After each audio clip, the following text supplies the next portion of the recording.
I'm having fun playing PUBG again. I didn't think that day would come. I've taken a big break from the game.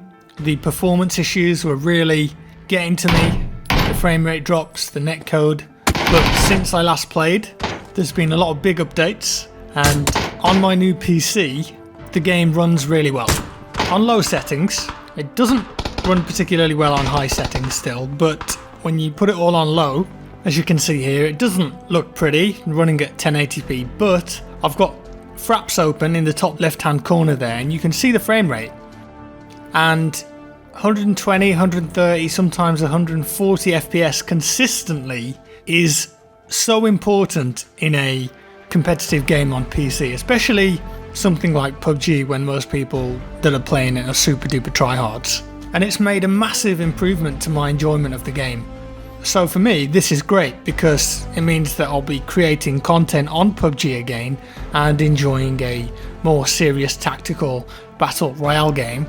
I kind of wish that I could run it at higher settings though, but all very low gets you the most frame rate, you're going to play better, the aim is going to feel more consistent, less input lag, clearer, easier to see people. So I'm going to be playing the game on very low settings to enjoy it at the moment. So that's a great thing for me, but I'm very lucky in that being a content creator, people like Intel, Asus, Nvidia and Corsair send me the top spec hardware so I can build a PC that can kind of brute force its way through PUBG and get me a decent frame rate. But for a lot of people who have medium to high spec systems, the game still doesn't run very well. So I'm hoping that this is a sign of the times and the PUBG guys really are focusing now on optimizing the FPS and the netcode, because it is just so damn important in a competitive shooter. So off to a good start. When I installed PUBG on the new PC, I wasn't very optimistic, but I played a few games and I was like, okay,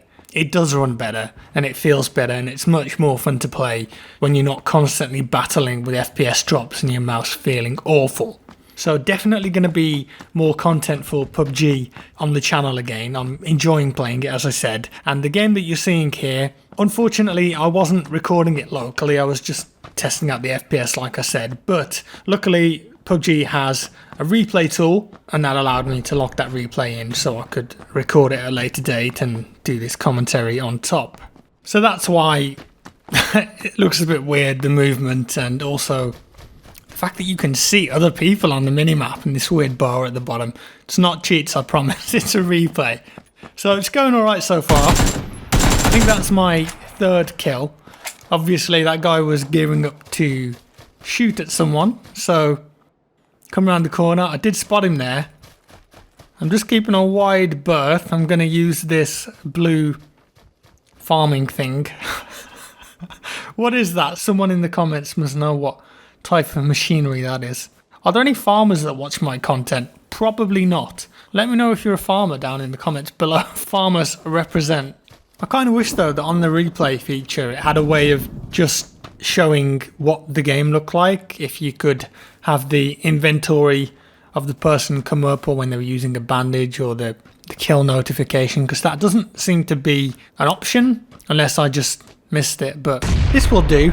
I think you guys can tell what's going on. The dude here is just running to the house and he's not making a noise. Although I do like this new map, Sanhok. I still like to call it Savage. I think Sanhok's a terrible name. But there you go. That's what the devs went with. There are so many of these houses with multiple windows and doors. And sometimes, especially in the mid-game, they just get so campy. People just love to chill in these houses, and obviously when you're stood still, you don't make any noise whatsoever, so anyone that's running outside or they're going to come up to the windows and try and jump in or open a door, they're just so obvious, and you're at such an advantage if you're just holding a position like this because you know everything that's going on around you, and you'll see exactly what I mean in just a few seconds. And it does make me wonder, is there an argument for adding a silent step in this game, like a key you could hold where you made zero noise, like when you walk in Counter-Strike? I know you can hold control in this game to walk very slowly, but it does still make a noise.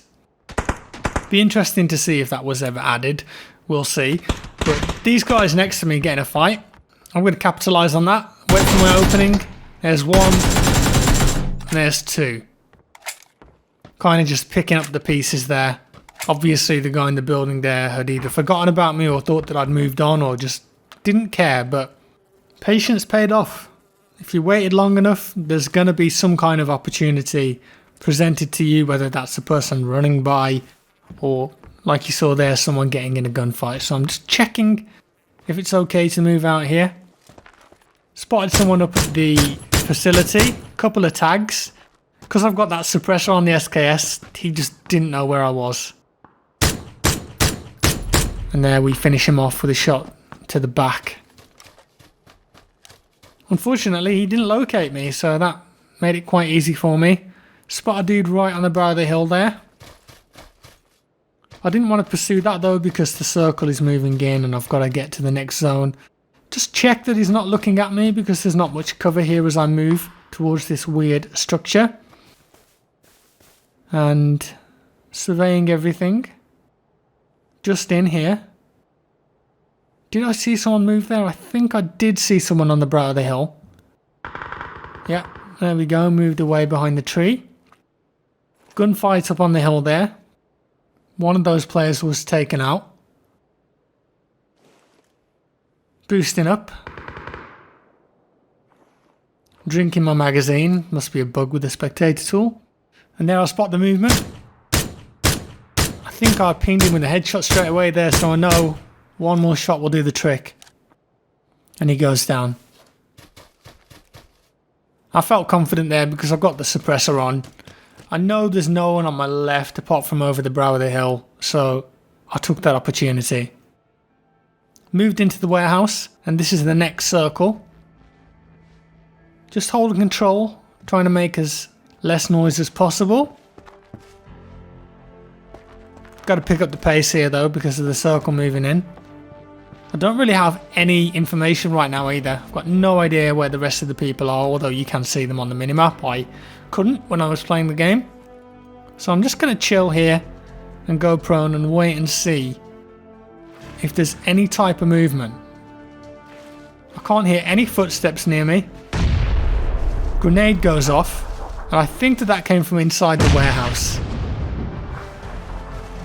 Well, I assumed that it did.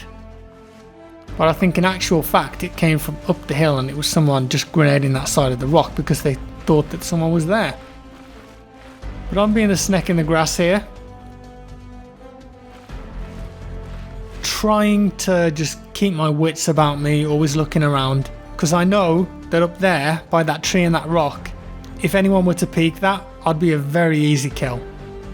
So just making sure that we're always looking up there, looking back. Scanning the area. I know that sooner or later I'm going to see someone because the circle's pushing. People are going to have to move. But I'm just being patient again. Waiting.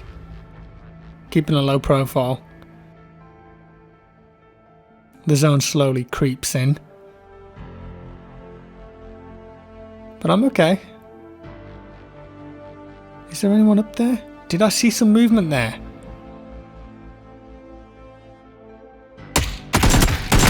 Peaks. I do get the kill. That's kill number 8. It's a 1v1. And I'm healing up here. And I just didn't see this guy at all. Did you see him? Watch the video back.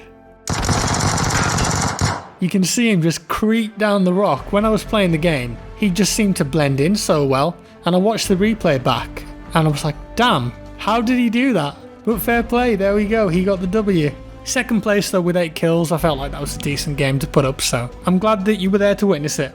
And you know, I'm just over the moon that I've got good FPS because I actually want to play the game again, and I'm looking forward to making more videos on it.